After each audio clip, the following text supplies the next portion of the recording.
बोल श्री बांके बिहारी लाल की जय। परम पूज्य गुरुदेव भगवान की जय। श्री गीता माता की जय। जय जय श्री राधे, जय जय श्री राधे, जय जय श्री राधे श्याम।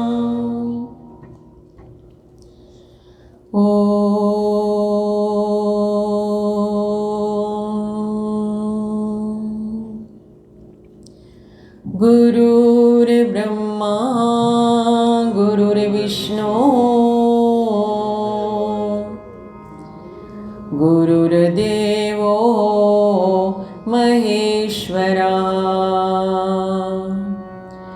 गुरुर्साक्षात् परब्रह्म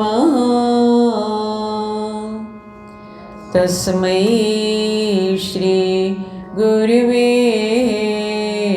नमः। नमः कमलनाभाय,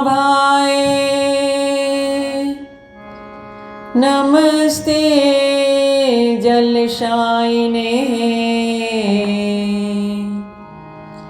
नमस्ते केशवानंत वासुदेव नमो नमः। श्री कृष्ण चरणों मनसा स्मरामि,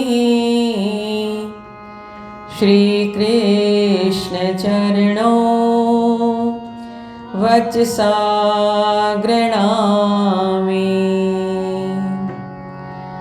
श्री कृष्ण चरणों शीर्षा नमामि,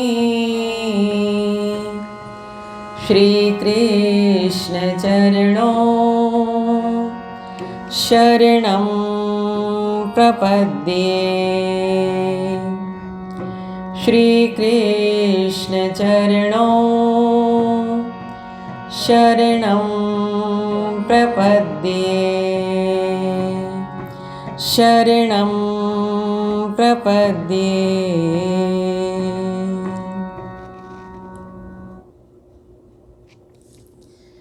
प्रातः स्मरणीय परम पूजनीय सद्गुरुदेव भगवान के चरणों में साष्टांग दंडवत प्रणाम।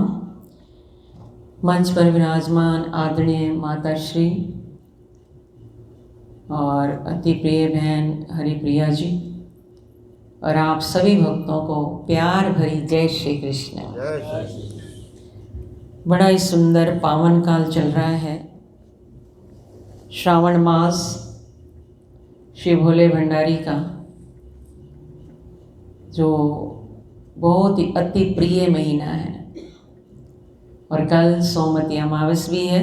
अभी आप हमारी बहन हरिप्रिया जी से बहुत ही सुंदर भगवान शंकर का भजन सुन रहे थे। आइए दो शब्द भगवान शंकर के प्रति समर्पित करते हुए सभी भाव से प्रार्थना करें भोलेनाथ को। शिव शंकर भोले भाले, शिव शंकर भोले भाले, दर्शन दो डमरू वाले। शिव शंकर भोले भाले,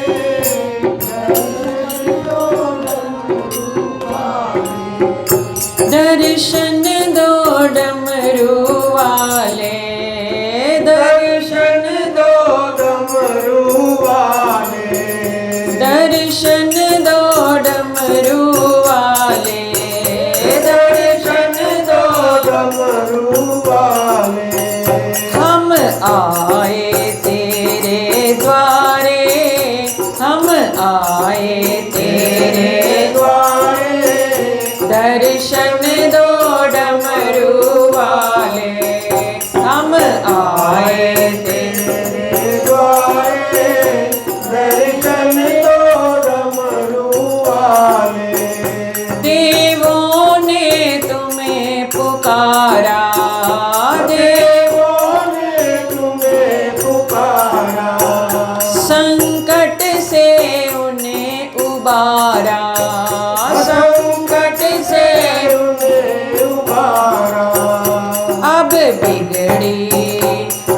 बिगड़ी बना दो प्यारे, दर्शन दो डमरू वाले।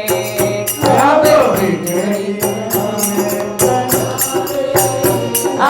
बिगड़ी बना दो प्यारे, दर्शन दो डमरू वाले। शिव शंकर भोले भाले, दर्शन दो डमरू वाले।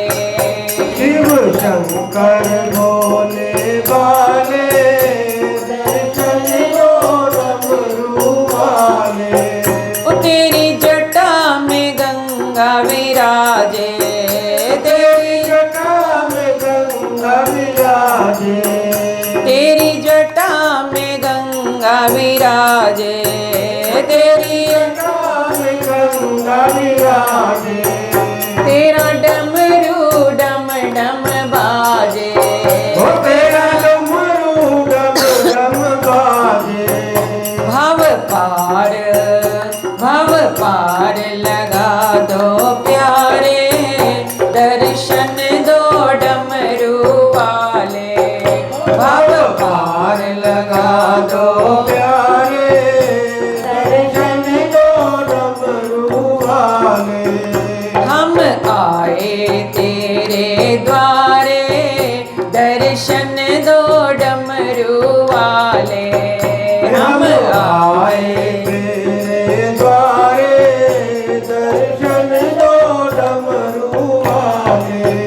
हम आए शरण तिहारी, हम आए शरण तिहारी, हम आए शरण तिहारी। हम आए शरण तिहारी। विनती सुन लो त्रिपुरारी, विनती सुन लो त्रिपुरारी। तुम सबकी सुनने वाले, दर्शन दो डमरू वाले। तुम सबकी सुनने वाले, दर्शन दो डमरू वाले। दर्शन दो डमरू वाले, दर्शन दो डमरू वाले।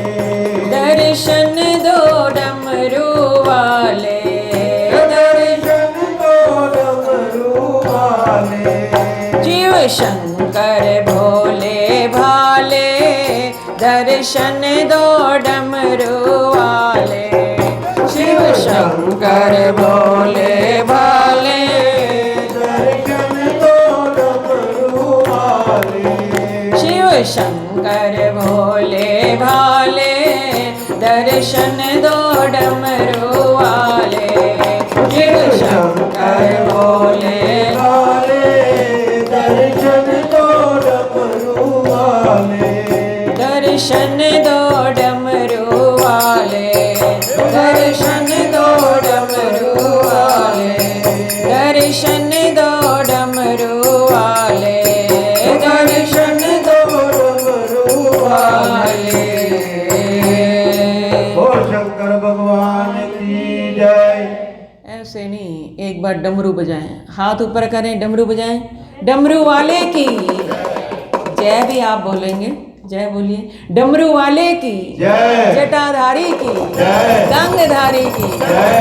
आप ले तो रहे। एक बार डमरू बजाते हो तो दिखाओ। आप इस पे अपना कंसंट्रेशन रखो, ठीक है। हमारी माता श्री को भी दिखाओ, हरिप्रिया जी को भी दिखाओ, डमरू वाले को दिखाओ, और इन भक्तों को डमरू बजाते हुए दिखाओ। डमरू वाले की जय। जटाधारी की जय। गंगधारी की जय। शंकर भगवान की जय। शंकर भगवान की जय। शंकर भगवान की जय। हर हर महादेव, हर हर महादेव, हर हर महादेव।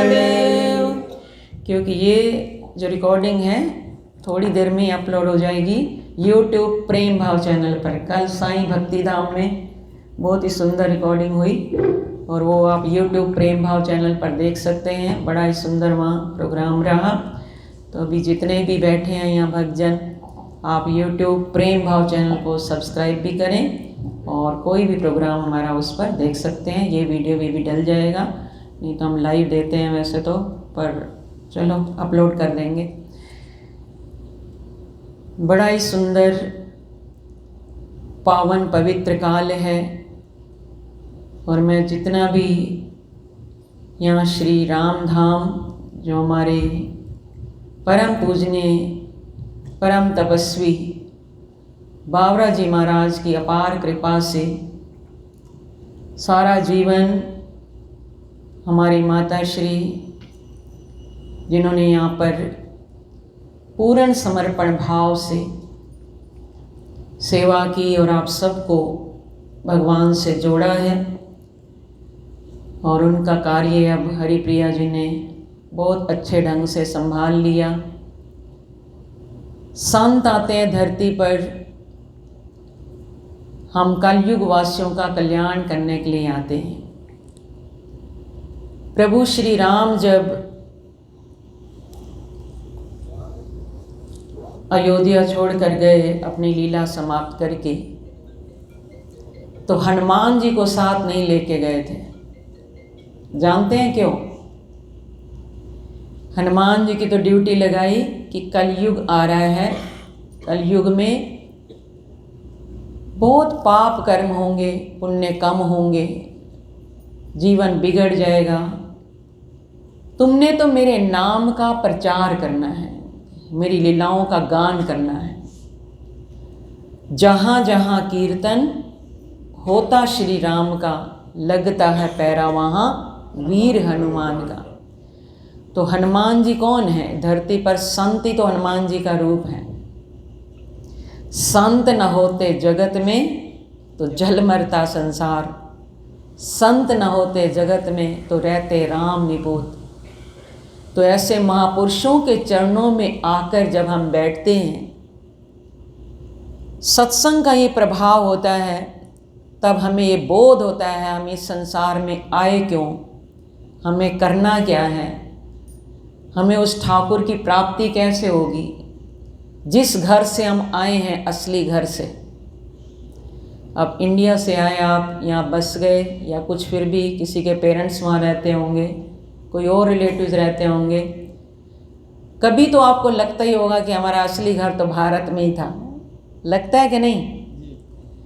तो हम भगवान के परम धाम से आए हैं, वो असली घर हमारा वही है। कहाँ जाना है हमने? वहीं जाना है। और ये हम सब जानते हैं कि हमारे साथ इस नाम की कमाई के अलावा और कुछ साथ जाने वाला नहीं है। सब यहीं धरा का धरा रह जाएगा। अपने हाथ से जो कर जाएंगे, अपने शरीर से जो कर जाएंगे, तन मन धन से सेवा का कार्य, बस वही हमारा सच्चा साथी होगा, और किसी ने भी साथ नहीं देगा। इसलिए गीता में भगवान श्री कृष्ण अर्जुन के माध्यम से हम सबको ये समझा रहे हैं कि अपने जीवन का उद्धार, अपने जीवन का कल्याण स्वयं करो।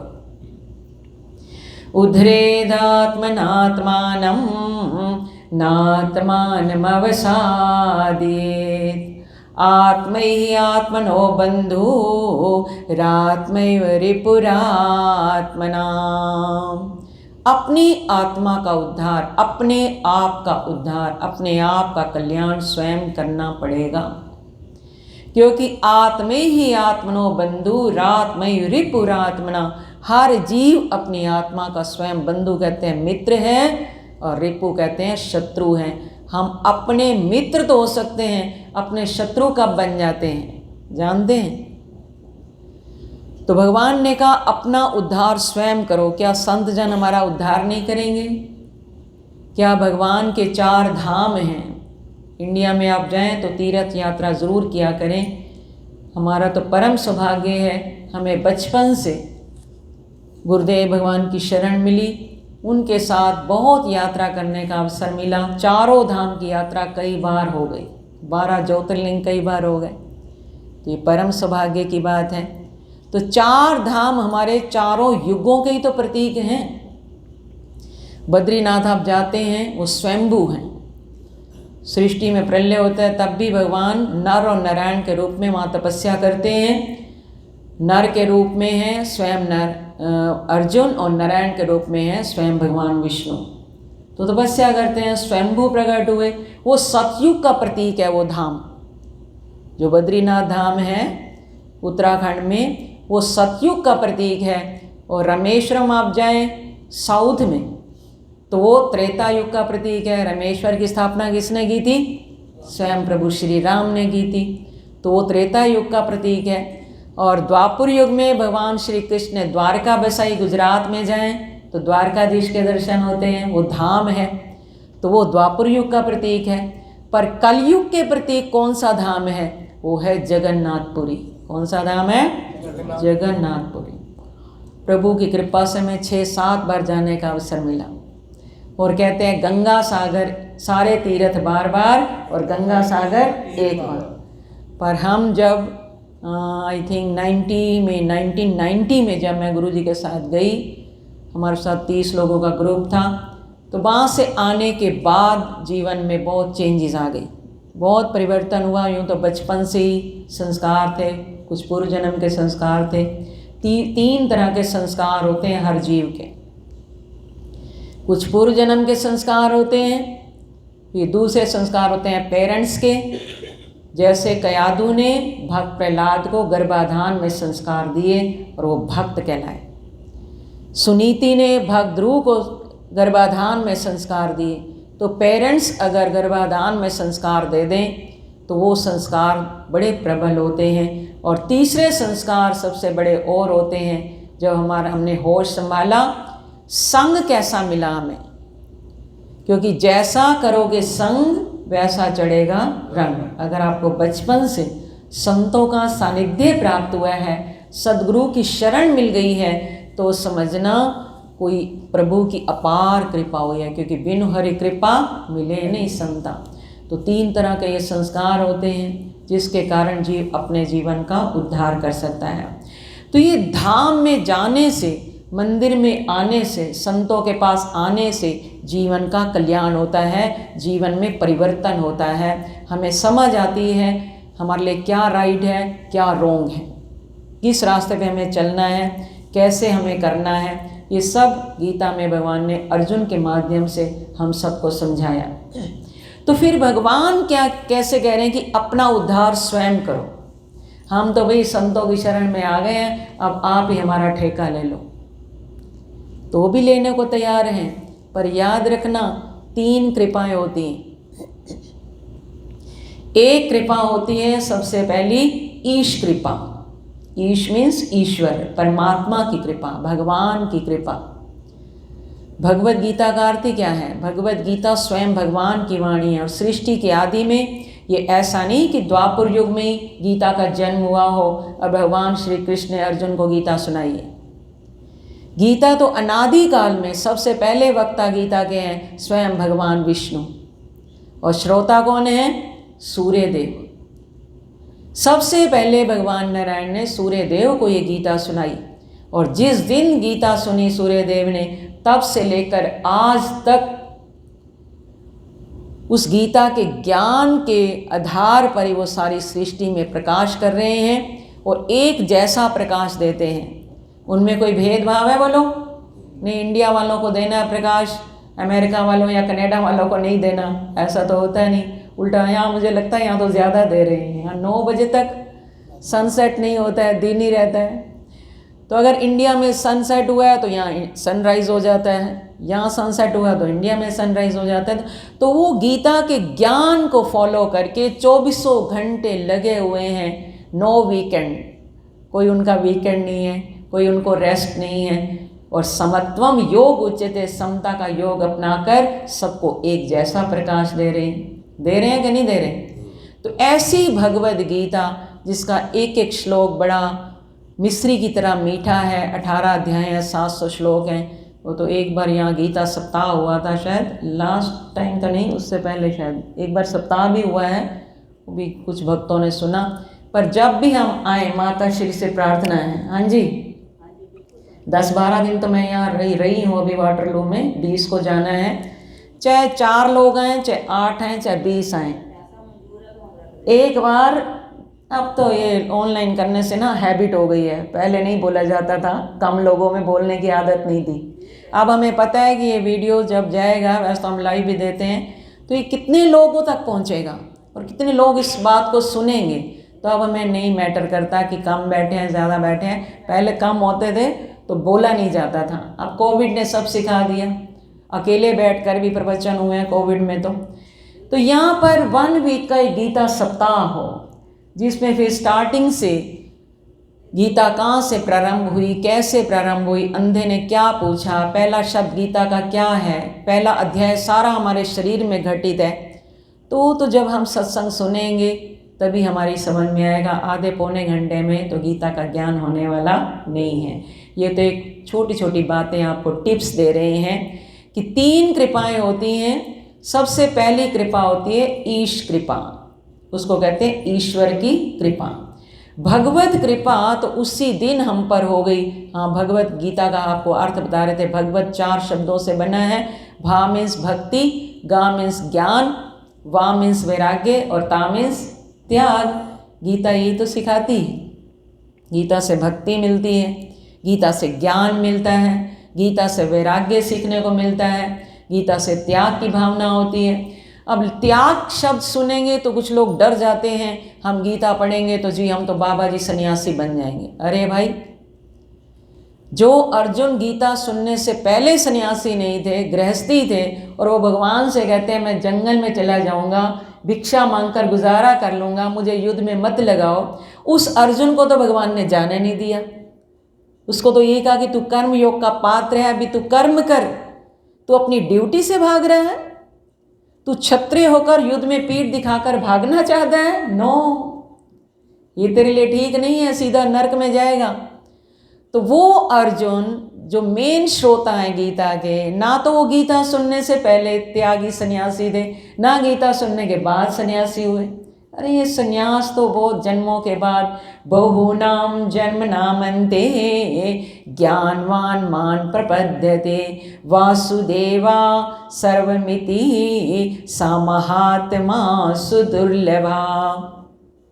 ये तो बहुत जन्मों के बाद आज हमारी मोड़ आई है, किसी जन्म में आपकी भी आएगी, तब जाकर भगवत प्राप्ति होगी।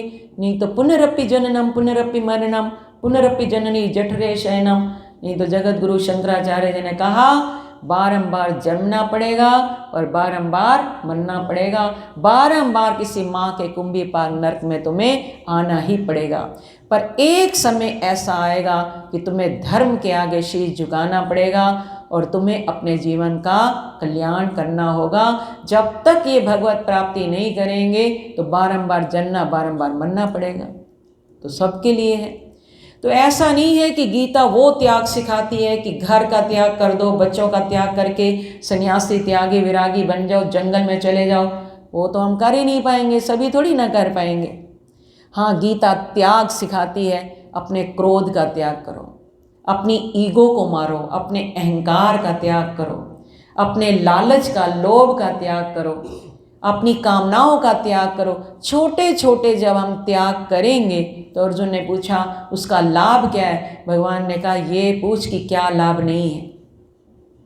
क्या लाभ है? बोले त्यागात् शान्तिरनन्तरम, त्याग करो और शांति पाओ। ये शांति का सूत्र है। आज हम मंदिर में आते हैं, किस लिए आते हैं? मन की शांति के लिए आते हैं ना।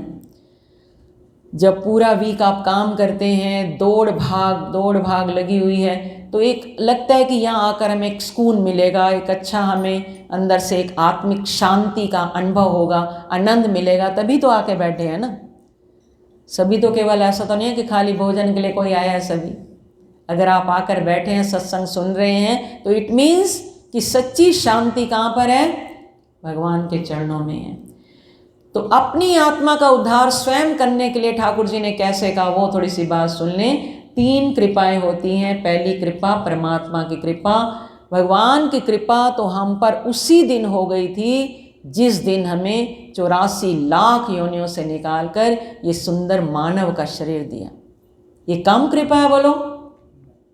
उन पशुओं को देखो, उन जानवरों को देखो, 4 पैरों वाले जो हैं, हाथ नहीं, खुजली होगी तो पैर से ही करेंगे।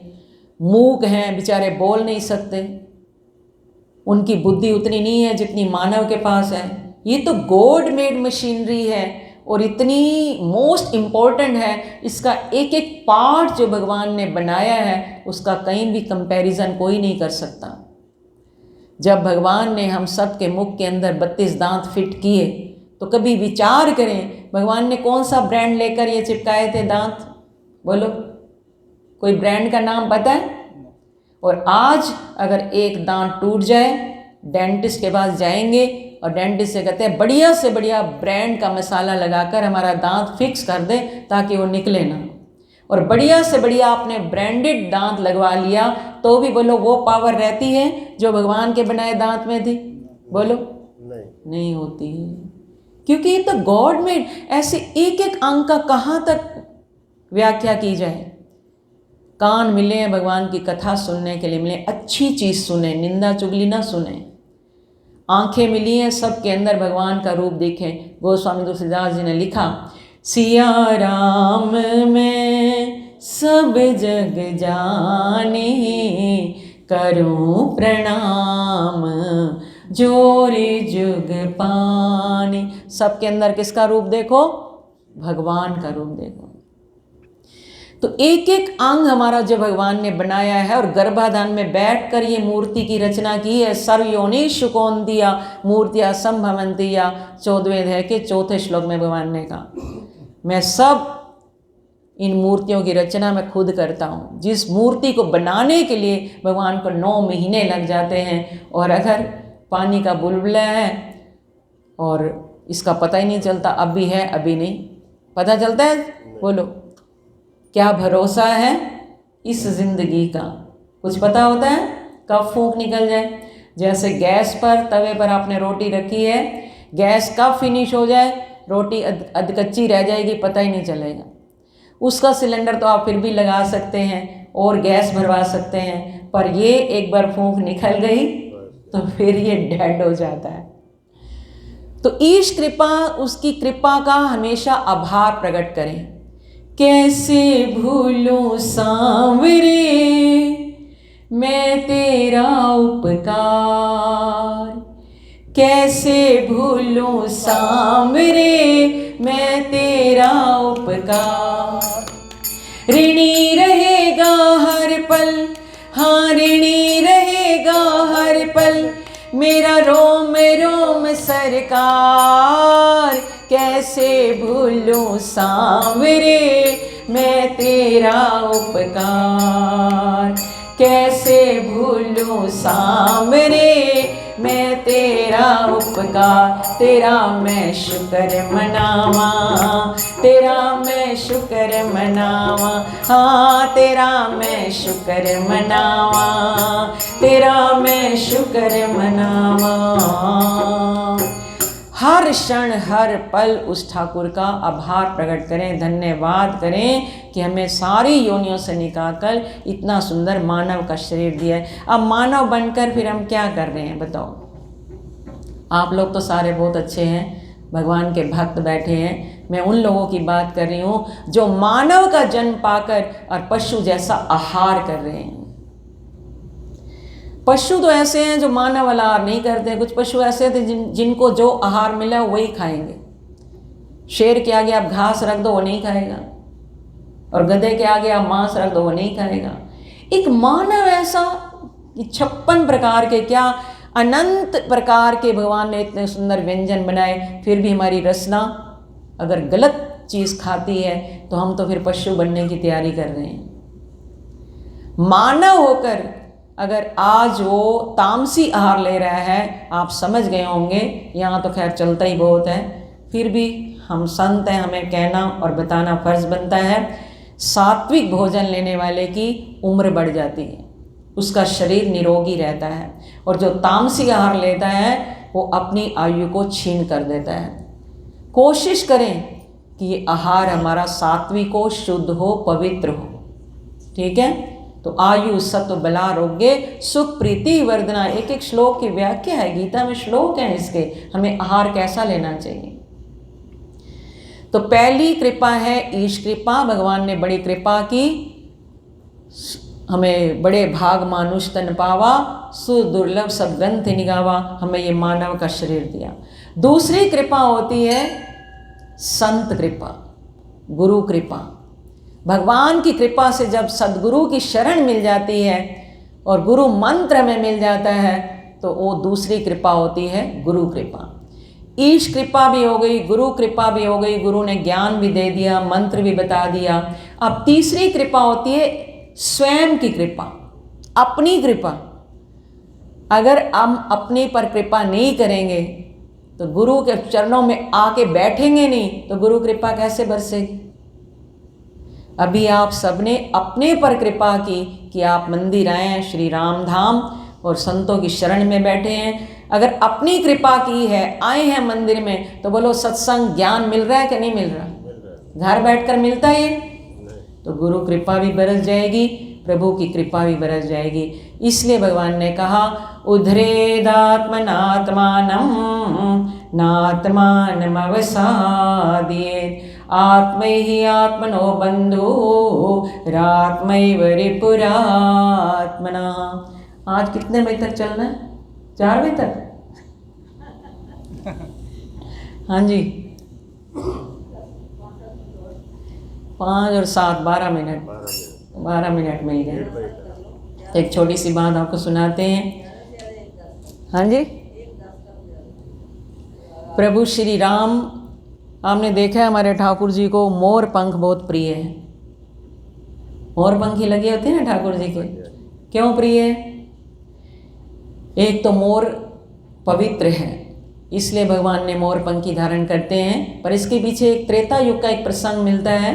प्रभु श्री राम, जानकी जी और लखन जी जब तीनों वन में जा रहे थे, वन में घूम रहे थे, तो एक बार मैया जी को बड़ी प्यास लगी, क्योंकि जंगल में था, जंगल में पानी तो उनको कहाँ मिलना था।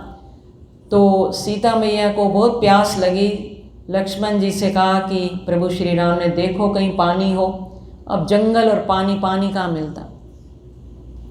तो पानी कहीं मिला नहीं, आगे चल रहे हैं तो इतने में एक मोर आकर सामने बैठ जाते हैं। तो मोर ने कहा कि मैं मैया के मन की बात जान गया हूँ, प्रभु आपको पानी चाहिए, इनको पानी पिलाना है। तो यहाँ आसपास तो पानी नहीं है, पर मैं आपके इस कार्य में आपका पथ प्रदर्शक बन सकता हूँ। यदि आप मेरे पीछे पीछे चलें तो मैं उड़ते हुए देख लूँगा कहाँ पानी है, तो वहाँ तक आपको ले जाऊँगा। प्रभु श्री राम ने कहा ये बात तो बहुत अच्छी है, हम आपके फॉलो करेंगे, आपके पीछे पीछे चलेंगे। तो मोर एक सावन का महीना होता है जब मोर के अपने आप पंख गिरते हैं। अदरवाइज अगर मोर अपने पंख खुद गिराएगा तो इट मीन्स उसकी मृत्यु निश्चित है। तो तब तो ऐसा कुछ टाइम ऐसा था नहीं। तो प्रभु श्री राम ने कहा मैं, आप तो उड़ान भरोगे, हमें कैसे पता लगेगा हम कौन से रास्ते से हमें जाना है, कहाँ जलाशय मिलेगा। तो मोर ने कहा कि मैं एक एक पंख अपना गिराता जाऊंगा, अपने शरीर का एक एक पंख गिराता जाऊंगा, और उस मोर पंख को निशानी समझकर आप आते जाना। मोर पंख गिराना इट मीन्स कि मोर ने अपने प्राणों की बाजी लगा दी। किसके लिए?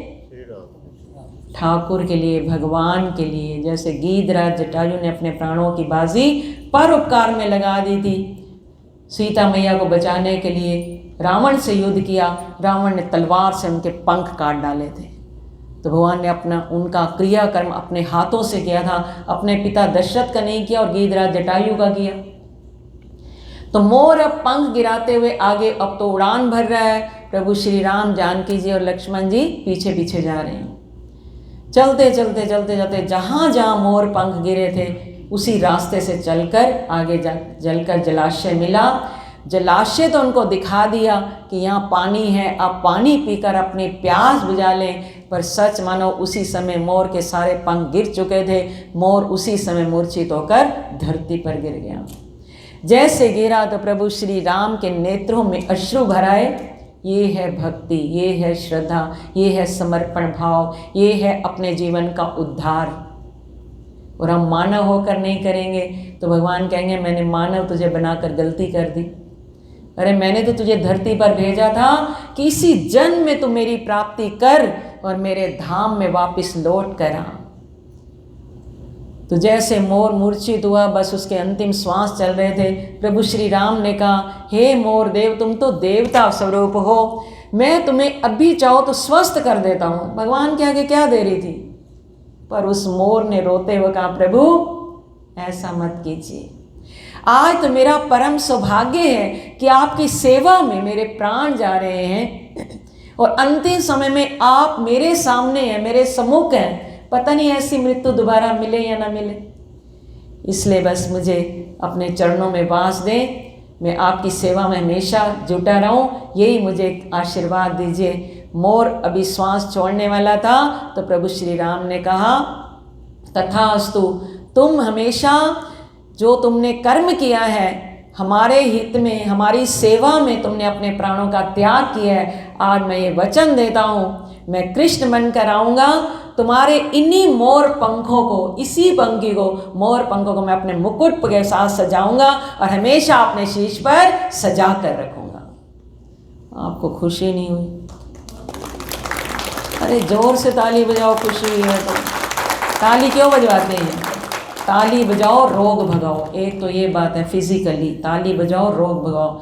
दूसरा, अगर हम उस भक्त की कथा सुनकर हमें खुशी अंदर से हो रही है तो हमें जोरदार ताली बजानी चाहिए, ताकि हे प्रभु हमें भी ऐसी शक्ति दो कि हम भी आपकी सेवा में हमेशा तत्पर रहें, आपका कार्य करते रहें, संतों की सेवा करते रहें, मंदिर के कार्य के में अपना सहयोग देते रहें। हे प्रभु हमें इतनी शक्ति प्रदान करो।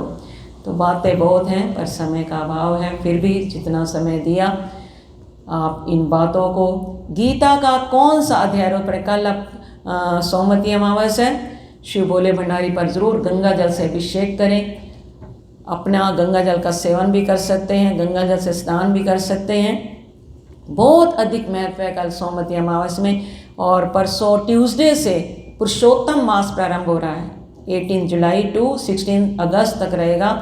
इस अधिक मास जिसको कहते हैं, मल मास भी कहते हैं, पुरुषोत्तम मास भी कहते हैं, इसमें 12 अध्याय 12 चैप्टर के साथ साथ 15वें अध्याय पुरुषोत्तम योग का भी अगर आप पाठ कर सकते हैं तो सोने में सुहागा हो जाएगा। अरे गीता पढ़ें, गीता के बिना कुछ भी नहीं। एंड टाइम में भी गीता सुननी पड़ेगी, वो भी पता नहीं कोई सुनाने वाला मिलेगा या नहीं मिलेगा। जीते जी पढ़ें तो इस लोक में भी कल्याण होगा और परलोक में भी कल्याण होगा। इसलिए भगवान वेद व्यास जी ने लिखा, गीता गंगोदकं पीत्वा पुनर्जन्म न विद्यते। एक बार जो गीता गंगा में डुबकी लगाता है उसका दोबारा जन्म होता ही नहीं। आइए हम भी राधा रानी से 2 शब्द बोलें, प्रार्थना करें कि हमें भी ठाकुर का दर्शन कराएं। सभी भाव से गाएं। ओ मेरी करुणामयी सरकार, मेरी करुणामयी सरकार, मिला दो ठाकुर से एक बार, कृपा करो भानु दुलारे, कृपा करो भानु दुलारे, श्री विश्वानु दुलारे, कृपा करो राधा प्यारे, कृपा करो भानु दुलारे।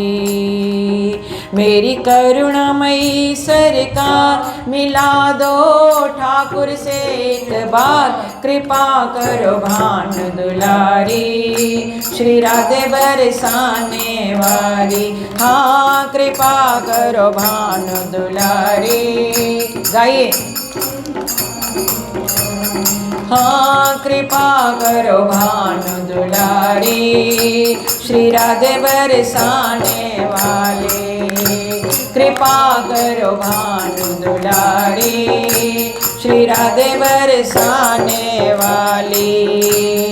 गोलोक के ठाकुर प्यारे, गोलोक के ठाकुर प्यारे, 3 लोक के ठाकुर प्यारे, 3 लोक के ठाकुर प्यारे, तेरे लिए ब्रज धाम पधारे, तेरे लिए ब्रज धाम पधारे, तो तुम कृष्ण लीला का सार,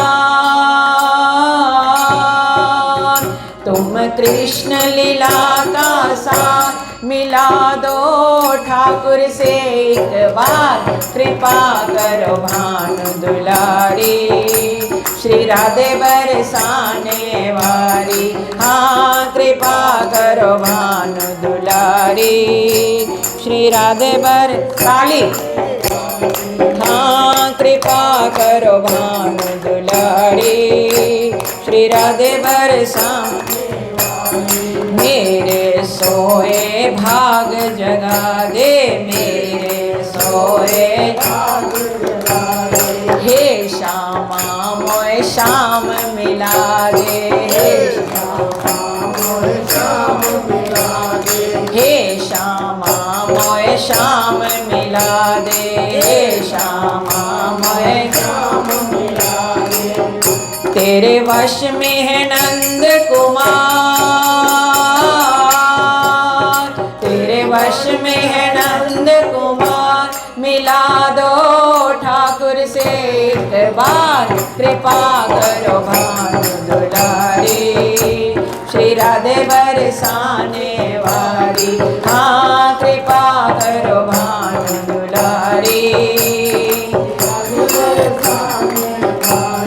तू ही मोहन तू ही राधा, तू ही गाइए, तू